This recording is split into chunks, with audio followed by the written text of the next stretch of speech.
Hello class, कैसे हैं आप सभी। आई होप आप सभी अच्छे होंगे। तो चलिए पढ़ना स्टार्ट करते हैं। आज की क्लास में हम पढ़ेंगे हिस्ट्री ऑफ आरबीआई। ये क्लास 2 रहेगी आपकी। एक क्लास ऑलरेडी डिलीवर कर चुका हूं इंडियन फाइनेंस सिस्टम पर। क्लास स्टार्ट करने से पहले मैं एक इंपॉर्टेंट इंफॉर्मेशन शेयर कर देता हूं आप सभी के साथ कि मैंने आपका कंप्लीट कोर्स डिजाइन किया है, जिसके अंदर मैं आपको 50 प्लस क्लासेस डिलीवर करने वाला हूं और ये सारी की सारी फ्री ऑफ कॉस्ट रहेगी। और कंप्लीट कोर्स का मैंने एक स्टडी प्लान बनाया है, जिसके अंदर सभी क्लासेस के नाम दिए गए हैं और किस क्लास के अंदर क्या क्या टॉपिक डिस्कस किया जाएगा। तो ये आप वीडियो के डिस्क्रिप्शन में जाकर वहां से डाउनलोड कर सकते हैं। ये आपके लिए बहुत ही हेल्पफुल रहने वाला है, जिससे आपको कंप्लीट सिलेबस की भी जानकारी हो जाएगी और मैं आपको क्या क्या पढ़ाने वाला हूं उन सभी के बारे में पता लग जाएगा। तो इस वीडियो के डिस्क्रिप्शन में जाकर ये स्टडी प्लान जरूर डाउनलोड कर लें। और मैं बिल्कुल आपको बिल्कुल बेसिक से पढ़ाऊंगा, जो आपके लिए बहुत ही हेल्पफुल रहेगा। तो चलिए स्टार्ट करते हैं, ज्यादा टाइम वेस्ट ना करते हुए। History of RBI class 2। देखिए, एक चीज और मैं आपको बता दूं कि जितना भी कोर्स है उस सारा का सारा मैंने इंटरलिंक किया है, यानी कि हर एक क्लास दूसरी क्लास से लिंक है और किस क्लास के बाद क्या पढ़ाया जाना चाहिए, उससे पहले आपको क्या जानकारी होनी चाहिए, उसी आधार पर मैंने आपकी क्लासेस डिजाइन की है। ऐसा नहीं कि कभी भी कोई भी टॉपिक पढ़ा दिया है। ठीक है। तो हिस्ट्री ऑफ आरबीआई से पहले मैंने आपको क्या पढ़ाया है, इंडियन फाइनेंस सिस्टम। मैं आपको थोड़ा सा रिवाइज करा देता हूं। इंडियन फाइनेंस सिस्टम दो तरह का था, फॉर्मल और इनफॉर्मल। और फॉर्मल फाइनेंशियल सिस्टम के अंदर मैंने एक पहली हेडिंग दी थी रेगुलेटर्स की, जो फाइनेंस सिस्टम को रेगुलेट करते हैं। उन रेगुलेटर्स के अंदर नाम था सबसे पहले आरबीआई, फिर सेबी वगैरह था। तो मैंने आज आरबीआई को उठाया है और आरबीआई को पढ़ाने जा रहा हूं। हिस्ट्री ऑफ आरबीआई भी कह सकता हूं या फॉर्मेशन ऑफ आरबीआई भी कह सकता हूं, यानी कि आरबीआई कैसे बना, क्यों बना, क्या इसकी जरूरत थी और बन गया है तो आज इसकी क्या पोजीशन है, सब कुछ पढ़ने वाले हैं इस क्लास के अंदर। ठीक है। तो सबसे पहले मैं आपसे पूछूं कि आरबीआई है क्या। भाई आरबीआई है क्या, आपसे इंटरव्यू में क्वेश्चन पूछा जा चुका है कि आरबीआई क्या है, तो आपका आंसर क्या होना चाहिए कि आरबीआई इंडिया का सेंट्रल बैंक है, केंद्रीय बैंक है। केंद्रीय बैंक क्या होता है, जितने भी बैंक होते हैं एक देश के अंदर उन सभी को रेगुलेट करने वाला, कंट्रोल करने वाला बैंक जो होता है उसको सेंट्रल बैंक कहते हैं या अपेक्स बैंक कहते हैं। तो आपका सही आंसर क्या होगा कि RBI is the central bank of India. मैं उस सेंट्रल बैंक की बात नहीं कर रहा हूं जिसका आपने नाम सुना हुआ है, सेंट्रल बैंक ऑफ इंडिया, जिसकी ब्रांचेस देखी है आपने, जिसकी टैगलाइन है सेंट्रल टू यू सिंस 1911, जिसका हेडक्वार्टर मुंबई है। मैं उस बैंक की नहीं बात कर रहा हूं। ये इसको एक टैग दिया गया है, एक नाम दिया गया है। जैसे मैं आप सभी को क्या बोलता हूं, स्टूडेंट बोलता हूं, भाई आप सभी को एस्पिरेंट बोल दूं मैं। ऐसे ही जो सभी बैंकों को रेगुलेट करता है और मॉनेटरी पॉलिसी बनाता है बैंक के, जो सभी सबसे बड़ा बैंक होता है देश के अंदर, उसको क्या बोला जाता है, सेंट्रल बैंक। और उस सेंट्रल बैंक का नाम क्या है, आरबीआई है। तो RBI is the central bank of India. हर देश के अंदर एक सेंट्रल बैंक होता है और उसका अलग अलग नाम हो सकता है। जैसे इंडिया के अंदर आरबीआई, यूएसए के अंदर मैं बात करूं तो फेडरल सिस्टम, ठीक है, फेडरल रिजर्व सिस्टम। अगर मैं चाइना की बात करूं तो पीपल्स बैंक ऑफ चाइना। ये कुछ एग्जांपल्स होंगे। और हर देश के सेंट्रल बैंक का अलग अलग नाम होता है, अलग अलग काम होता है। जैसे मैंने आपको एग्जांपल दिए तो उनके बारे में थोड़ा सा डिस्कस कर लेता हूं। क्यों? क्योंकि ये आपके एग्जाम में पूछे जा चुके हैं, इंटरव्यू में भी पूछे जाते हैं। तो इंडिया के सेंट्रल बैंक का नाम क्या है, आरबीआई है। और आरबीआई और इन सभी बैंकों के जो हेड होते हैं उनका नाम क्या होता है, गवर्नर होता है। उन सभी का क्या होता है, गवर्नर नाम होता है। यूएसए के सेंट्रल बैंक का नाम क्या है, फेडरल रिजर्व सिस्टम। चाइना के सेंट्रल बैंक का नाम क्या है, पीपल्स बैंक ऑफ चाइना। और इसी तरह से मैं आपसे पूछ लूं, पाकिस्तान, पाकिस्तान के सेंट्रल बैंक का नाम क्या है, तो आप क्या बताएंगे, कमेंट करके जल्दी से बताइए। ठीक है। तो इस बैंक का नाम है state Bank of Pakistan, state Bank of Pakistan. आप सभी इनके हेडक्वार्टर बता सकते हैं मुझे, क्योंकि आपके एग्जाम में पूछे जाएंगे। तो आरबीआई का हेडक्वार्टर कहां पर है, मुंबई में है। यूएसए के फेडरल रिजर्व सिस्टम का हेडक्वार्टर कहां पर है? वॉशिंगटन डीसी में है।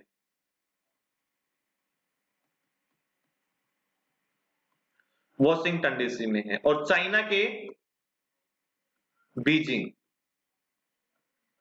और स्टेट बैंक ऑफ पाकिस्तान का हेडक्वार्टर कहां पर है? कराची में। और इन सभी के गवर्नर का नाम पूछ लिया जाए, गवर्नर का नाम पूछ लिया जाए तो आंसर क्या होगा? आरबीआई के गवर्नर का नाम क्या है? एसकेडी, शक्तिकांत दास। इस नंबर के गवर्नर हैं, 25th नंबर के गवर्नर हैं।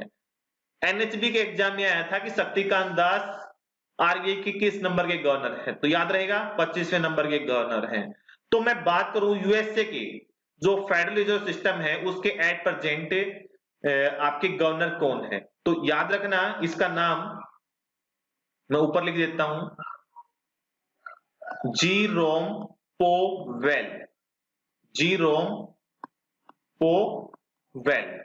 और पाकिस्तान, पाकिस्तान से पहले इसका भी रहता है ना पीपल बैंक ऑफ चाइना, तो इसका भी नाम देख लेते हैं। इसके गवर्नर का नाम क्या है? यी गैंग, यी गैंग,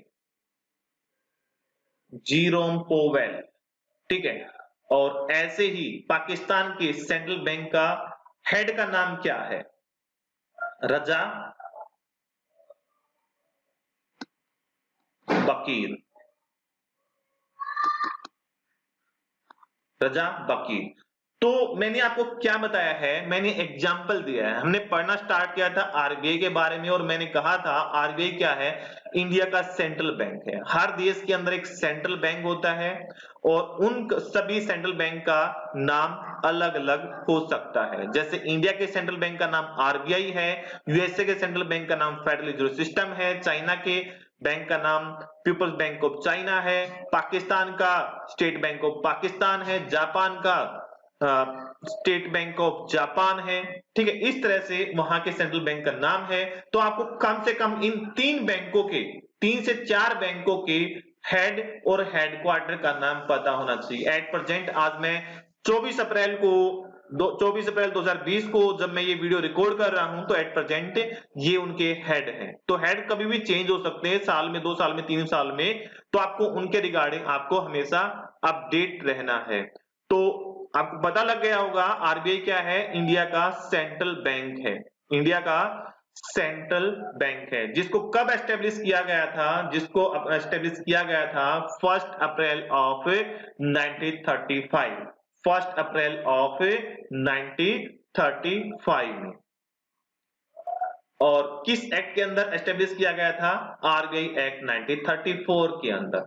तो जैसे मैंने बताया RBI is the central bank of our country और हर देश के सेंट्रल बैंक का एक प्राइमरी फंक्शन होता है, मुख्य फंक्शन होता है जो अलग अलग हो सकता है, जो नहीं कि सभी का प्राइमरी फंक्शन कॉमन होगा। जैसे इंडिया के सेंट्रल बैंक का यानी कि आरबीआई का जो प्राइमरी फंक्शन है वो फंक्शन है to create and control the monetary policy of Indian rupee, भारतीय रुपये के लिए मौद्रिक नीति बनाना और उसको कंट्रोल करना। आपके दिमाग में क्वेश्चन आया होगा कि मौद्रिक नीति क्या होती है, मॉनेटरी पॉलिसी क्या होती है? तो मॉनेटरी पॉलिसी का सिंपल सा मीनिंग मैं आपको बता देता हूं। मॉनेटरी पॉलिसी का सिंपल सा मीनिंग ये है कि देश के अंदर या इकोनॉमी के अंदर मनी की सप्लाई को कंट्रोल रखना, मार्केट में जितने पैसे की जरूरत है उतना ही पैसा रहने देना, उसको बैलेंस करना। मनी की सप्लाई को बैलेंस करने को क्या कहते हैं? Monetary policy.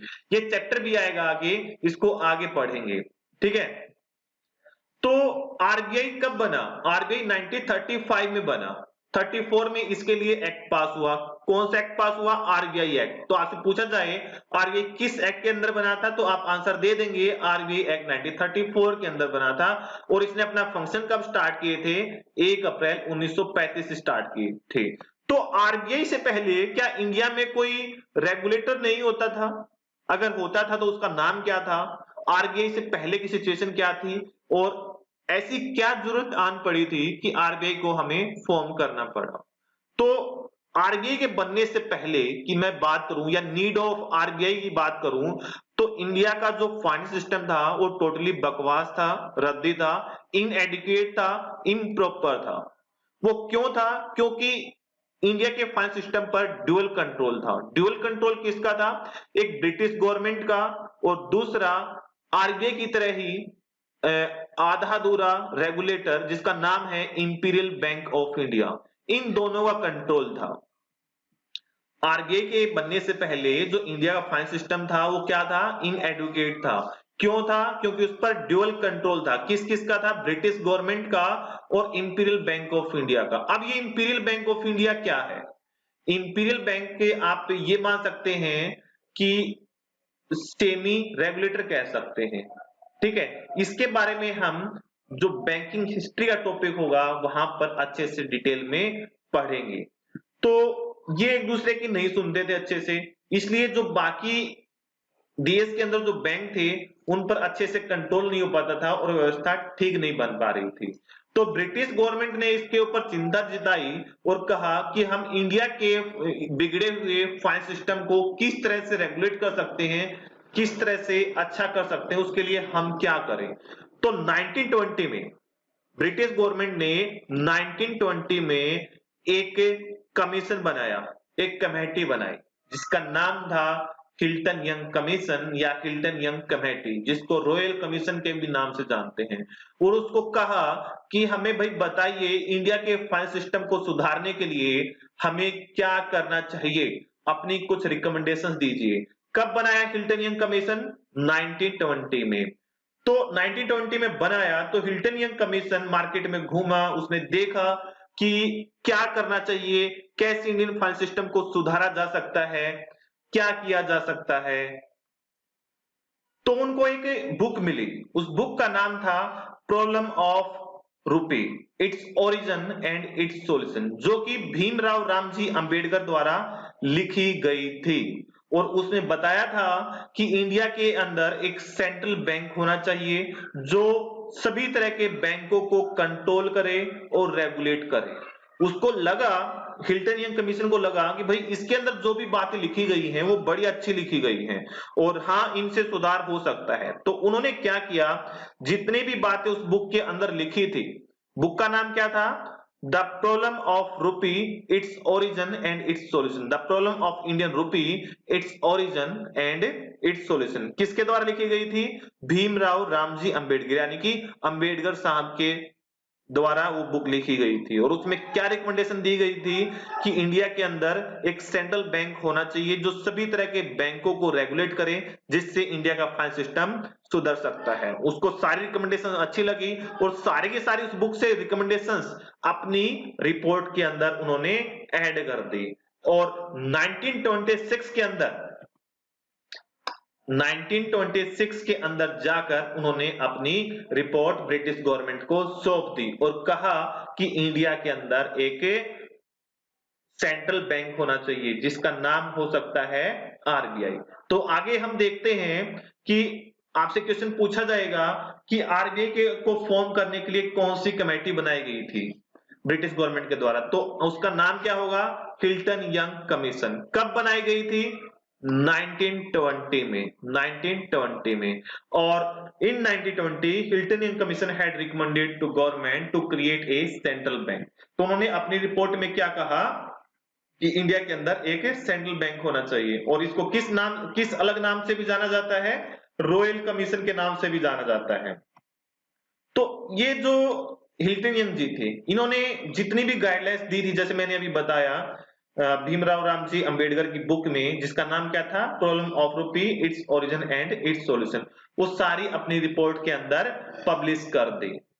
आरबीआई के फॉर्म होने के लिए ब्रिटिश गवर्नमेंट ने उस पर सोचा विचारा और काफी समय लग गया प्रोसेस होने में। और फाइनली 1934 में आरबीआई को फॉर्म करने के लिए ब्रिटिश गवर्नमेंट ने एक एक्ट पास कर दिया जिसका नाम क्या था? RBI act 1934। तो आरबीआई को फॉर्म करने के लिए हिल्टन यंग कमीशन की रिकमेंडेशन पर एक्ट पास किया गया, आरबीआई एक्ट 1934। और फाइनली आरबीआई ने 1 अप्रैल 1935 से अपने ऑपरेशन स्टार्ट कर दिए, अपना काम करना स्टार्ट कर दिया। एक चीज ध्यान देने की ये है कि जब आरबीआई बना था 1935 में, तो वो किस तरह का बैंक था?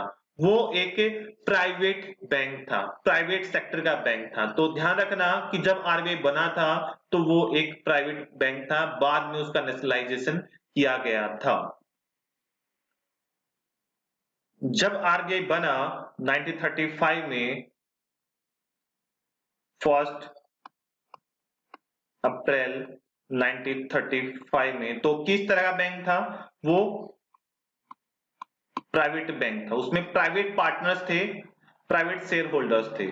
तो आपसे एक क्वेश्चन एसएससी के एग्जाम में ये पूछा जा चुका है कि जब आरबीआई बना था तो आरबीआई की इनिशियल शेयर कैपिटल कितने थे? तो आरबीआई की इनिशियल शेयर कैपिटल थी वो 5 करोड़ थी, 5 करोड़ थी, 5 लाख नहीं, 5 करोड़ थी। और हर एक शेयर का जो प्राइस था वो क्या था? 100 रुपीज था। ये भी आपसे एग्जाम में पूछा जा चुका है। ये तो एसएससी एग्जाम के लिए भी उतना ही इंपॉर्टेंट है और बैंकिंग एग्जाम के लिए भी उतना ही इंपॉर्टेंट टॉपिक है ये दोनों क्लासेस के अंदर आता है। तो एक शेयर की वैल्यू कितनी थी? 100 रुपए, और टोटल शेयर कैपिटल कितनी थी? 5 करोड़ थी, जिसमें से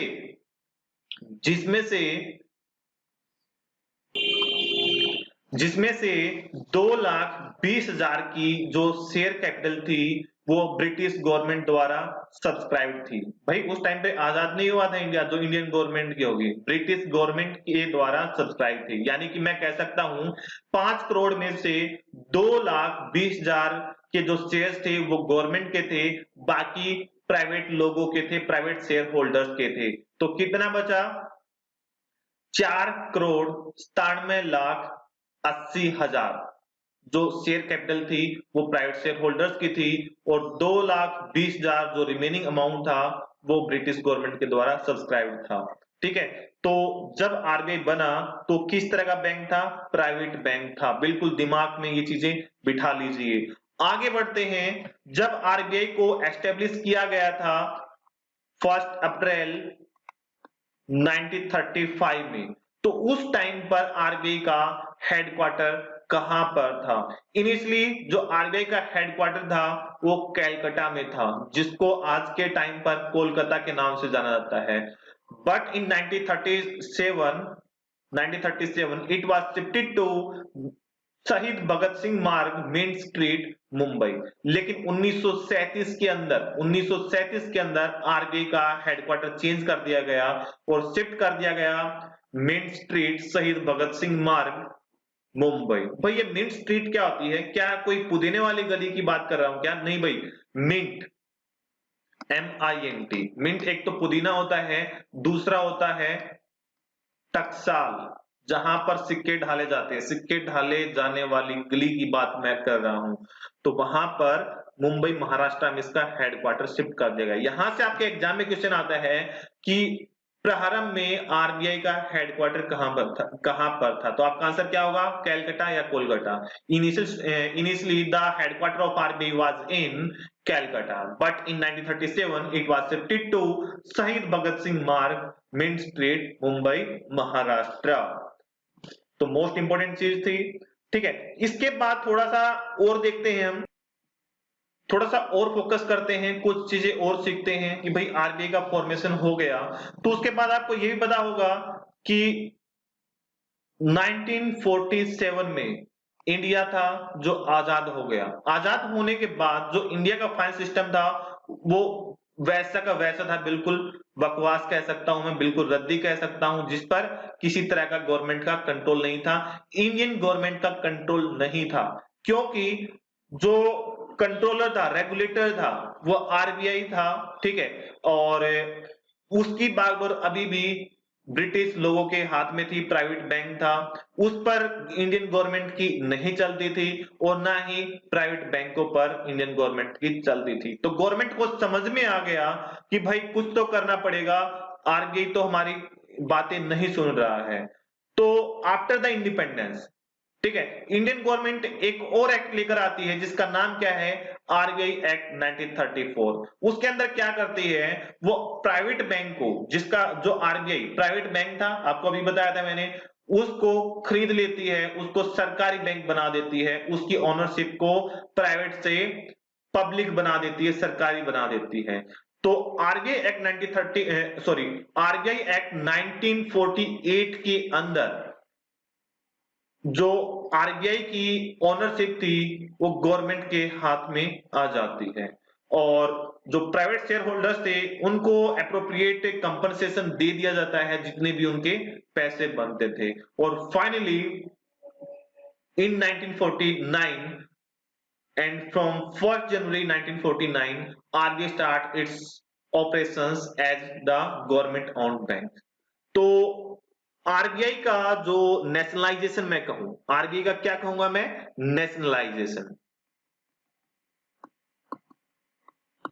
नेशनलाइजेशन क्या होता है, राष्ट्रीयकरण। राष्ट्रीयकरण का मतलब क्या होता है कि किसी प्राइवेट बैंक को सरकारी बैंक में कन्वर्ट कर देना। तो आरबीआई का नेशनलाइजेशन किस एक्ट के अंदर किया गया, तो आपका आंसर होगा आरबीआई एक्ट 1948। आरबीआई का नेशनलाइजेशन कब हुआ, तो आपका आंसर रहेगा 1 जनवरी 1949। ये दो अलग अलग क्वेश्चन हैं, दो अलग अलग आंसर हैं, इन दोनों को आपको याद रखना है। Immediately after the independence, the government of India passed the RBI Act 1948 to transfer the ownership from private to public ownership, and pay appropriate compensation to the private shareholders. And the nationalization of RBI come effect from 1st January of 1949। 1 जनवरी 1949 से RBI ने अपना as a सरकारी bank काम करना start कर दिया था। तो ये दो क्वेश्चन काफी बार एग्जाम में आ चुके हैं कि आरबीआई का नेशनलाइजेशन किस एक्ट के अंदर हुआ और आरबीआई का नेशनलाइजेशन किस तारीख को हुआ। तो ये दोनों चीजें आपको याद रखनी है। आगे बढ़ते हैं। आरबीआई आजादी से पहले इंडिपेंडेंस से पहले दो अलग कंट्रीज के लिए भी एज ए सेंट्रल बैंक का काम कर चुका है। किन दो कंट्री के लिए कर चुका है, सबसे पहला बर्मा, जिसको आज के टाइम पर हम म्यांमार के नाम से जानते हैं। म्यांमार के लिए 1 अप्रैल 1947 तक उसने एज ए सेंट्रल बैंक काम किया है। और पाकिस्तान तो आजादी के बाद ही बना था, ठीक है। तो पाकिस्तान के लिए भी आरबीआई ने एज ए सेंट्रल बैंक काम किया है जून 1948 तक। जब आरबीआई इंडिया के हाथ में आ गया और पाकिस्तान को अपना अलग से सेंट्रल बैंक बनाना पड़ेगा, तभी पाकिस्तान ने बनाया था State Bank of Pakistan as a central bank. 1948 में ही बनाया था।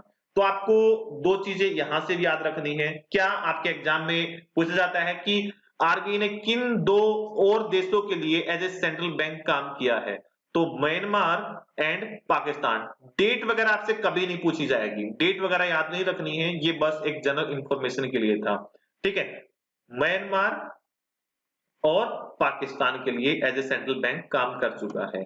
दूसरा, जब आरबीआई फॉर्म हुआ तो उसका लोगो भी डिजाइन करना था, उसकी सील भी डिजाइन करनी थी। तो यहां से एसएससी और बैंकिंग दोनों एग्जाम में क्वेश्चन आ चुके हैं, इंटरव्यू में भी आ चुके हैं कि आरबीआई के लोगो के अंदर क्या था और क्या है, क्या था और अब क्या है, ये आपसे पूछा जाता है, बार बार पूछा जाता है। तो ध्यान देना है यहां पर भी आपको। इनिशियली जब आरबीआई का लोगो डिजाइन किया गया था तो उसके अंदर एक लॉइन और एक पाम ट्री, इन दोनों का स्केच था, पाम ट्री क्या होती है भाई, जो खजूर का पेड़ अगर आपने देखा हो उसी को पाम ट्री बोलते हैं, ठीक है। और ये दोनों चीजें कहां से इंस्पायर होकर ली गई थी, क्योंकि जो ईस्ट इंडिया कंपनी जो इंडिया के अंदर आई थी उसकी जो सील थी उस पर भी ये दोनों चीजें थी। तो ईस्ट इंडिया कंपनी से इंस्पायर होके जब आरबीआई को बनाया गया तो उसकी सील में, उसकी मोहर में, ठीक है, उसके लोगो में एक पाम ट्री और एक लॉइन को रखा गया। लेकिन कुछ टाइम के बाद, ठीक है, ये डिसाइड किया गया कि लॉइन को टाइगर से रिप्लेस कर दिया जाए। तो आज के समय में प्रेजेंट में क्या है, टाइगर प्लस पाम ट्री को चेंज नहीं किया गया, पाम ट्री आज भी सेम टू सेम है आपकी। टाइगर को क्यों चेंज कर दिया गया, क्योंकि आपको पता है नेशनल एनिमल है, उसको ज्यादा इंपॉर्टेंस दी जाती है इंडिया के अंदर, तो टाइगर को रखा गया है। अब बात कर लेते हैं, जब आरबीआई को फॉर्म किया गया तो उसके फाइनेंशियर यानी कि आरबीआई का फाइनेंशियर कब से कब स्टार्ट होगा, और उसके फर्स्ट सेकंड और अभी प्रेजेंट में कौन गवर्नर्स वगैरह है। तो जब आरबीआई को स्टार्ट किया गया तो आरबीआई का जो फाइनेंशियर है वो अलग रखा गया, हमारे जो नॉर्मल फाइनेंशियर है उससे अलग रखा गया। जैसे मैं बात करता हूं कि फाइनेंशियल ईयर कब से कब होता है भाई, 1 अप्रैल टू 31 मार्च हमारा कॉमन होता है, सभी कंपनियों के लिए होता है। लेकिन लेकिन आरबीआई का जो फाइनेंशियर होता है वो बिल्कुल अलग होता है। आरबीआई का फाइनेंशियर क्या होता है, 1 जुलाई टू 30 जून। याद रखना, 1 जुलाई से स्टार्ट होता है, 1 जुलाई से स्टार्ट होता है, 1 जुलाई टू 30 जून आरबीआई का फाइनेंशियल होता है। ये आपके इंटरव्यू में भी पूछा जाता है और आपके एग्जाम में पूछा जाता है। इंटरव्यू में मान लीजिए आपसे ये पूछा जाए कि 1 जुलाई से क्यों स्टार्ट होता है ना, इंपॉर्टेंट क्वेश्चन दिमाग में क्लिक किया होगा भाई, इसका लेट क्यों स्टार्ट होता है। तो मैं आपको बता दूं, थोड़ा सा ध्यान देना इस बात पर कि जो हमारा बजट आता है वो फरवरी मंथ में आता है, और फरवरी मंथ के बाद जो वो अप्लाई होता है वो 1 अप्रैल से होता है। ठीक है, 1 अप्रैल से जो बजट है वो लागू हो जाता है। तो बजट के अंदर बहुत सारे चेंजेस आते हैं और उन चेंजेस से हमारी मार्केट में मनी सप्लाई पर बहुत ज्यादा इफेक्ट पड़ता है, और उस मनी सप्लाई को कंट्रोल करने के लिए आरबीआई बहुत सारे रूल रेगुलेशंस बनाता है, मॉनेटरी पॉलिसी बनाता है। तो उसके बाद ही आरबीआई अपना जो फाइनेंशियल स्टार्ट करता है बजट वगैरह के बाद, कि उसी हिसाब से देखे कि भाई क्या चीजें चेंज करनी है। प्लस एक और रीजन मैं आपको दूं कि सभी बैंकों का जो फाइनेंशियल ईयर है वो भी 31 मार्च को खत्म होता है। तो बैंकों से डिफरेंट डिफरेंट टाइप की रिपोर्ट से आरबीआई को जाती है कि इस साल में उन्होंने क्या किया क्या नहीं किया, कितने बैड डेट्स हो गए, कितनी एनपीए हो गई। तो उन सभी को कंसीडर करके एनालाइज करके अपनी फर्दर स्ट्रेटेजी बनानी होती है। तो उसमें आरबीआई को थोड़ा सा समय लग जाता है। तो समय लगते हुए इसलिए आरबीआई अपना जो फाइनेंस ईयर है थोड़ा सा लेट स्टार्ट करती है। कब से कब स्टार्ट करती है, 1 जुलाई टू 30 जून। याद रहेंगी ये सारी चीजें भाई, मोस्ट इंपोर्टेंट चीजें हैं, कहीं नहीं मिलेंगी आपको इस सीक्वेंस में। चीजें तो मिल जाएंगी लेकिन बिखरी मिलेंगी, सीक्वेंस में नहीं मिलेंगी। ठीक है, आगे बढ़ते हैं कि आरबीआई का जब आरबीआई बना 1 अप्रैल 1934 को अंडर द आरबीआई एक्ट 1934 में बना था, और एक्ट कौन सा था, 34 था। तो सबसे पहला जो आरबीआई का गवर्नर था वो कौन था, तो सबसे पहले गवर्नर का नाम है ओसबोर्न स्मिथ। ये 35 से 37 तक रहा था। ये ओसबोर्न स्मिथ कौन है, जो हमारा इंपीरियल बैंक था, इंपीरियल बैंक के मैनेजिंग गवर्नर हुआ करते थे ओसबोर्न स्मिथ। फिर दूसरा क्वेश्चन आता है कि सेकंड गवर्नर कौन थे, तो सेकंड गवर्नर थे James Braid Taylor, James Braid Taylor. और ये कब से कब तक रहे, ये 37 से 43 तक रहे, 37 से 43 तक। आपसे पूछ लिया जाए कि फर्स्ट डिप्टी गवर्नर कौन था, तो James Braid Taylor, James Braid Taylor, और ये सेकंड गवर्नर बन गए। आपसे ये पूछा जाए कि सबसे पहला इंडियन गवर्नर कौन था, सबसे पहला, ये तो भाई नाम से पता लग रहा होगा ना, ये तो ब्रिटिश है। इंडियन गवर्नर कौन हुआ, सबसे पहला इंडियन गवर्नर था सीडी देशमुख, जो 93 से 49 तक रहा। आपसे कोई ईयर नहीं पूछेगा इनके बारे में, बस इनके नाम पूछे जाते हैं आपसे कि पहला गवर्नर कौन था, सेकंड कौन था, थर्ड कौन था। तो ये फर्स्ट सेकंड थर्ड आपको जरूर याद रखने हैं। First Osborne Smith, second James Braid Taylor, और third but first Indian governor कौन है, सीडी देशमुख है, सीडी देशमुख है, याद रहेगा। उसके बाद 13वां गवर्नर कौन है, एम नरसिम्हम, एम नरसिम्हम। ये 13वां क्यों याद करा रहा हूं भाई, एक तो ये 13 नंबर थोड़ा अलग ही होता है। दूसरा, आपके सामने जब मैं आगे पढ़ाऊंगा कई कमेटीज आएंगी, Narasimham committee, Narasimham committee 1, Narasimham committee 2, तो वहां पर आपको चीज समझने में मदद मिलेगी कि भाई ये नरसिम्हम था कौन। तो याद रखना एम नरसिम्हम कौन है, 13वें गवर्नर है आरबीआई की। तो ऐसे गवर्नर का नाम बताइए, ऐसे गवर्नर का नाम बताइए जो प्राइम मिनिस्टर भी रह चुके हैं, तो वो है 15वें 15वें गवर्नर, और जिनका नाम क्या है, मनमोहन सिंह, जिन्होंने नई आर्थिक नीति भी बनाई थी 1991 की। इकोनॉमिस्ट हैं मनमोहन सिंह, और ये प्राइम मिनिस्टर भी रह चुके हैं और आरबीआई के गवर्नर भी रह चुके हैं। काफी नॉलेजेबल पर्सन है, ठीक है, आप हल्के में मत लिया कीजिए इसको, ठीक है। उसके बाद 23rd, लास्ट के 2-3 देख लेते हैं अब। 23rd नंबर के गवर्नर कौन है, रघुराम राजन, रघुराम राजन, ठीक है। रघुराम राजन कब से कब तक रहे, ये 2013 से 2016 तक रहे, 2013 से 2016। 24 में हमारे गवर्नर हैं उर्जित पटेल, उर्जित पटेल, ये 2016 से 2018 तक आरबीआई के गवर्नर रहे, 2016 से 2018 तक आरबीआई के गवर्नर रहे, दोनों क्लासमेट भी रह चुके हैं।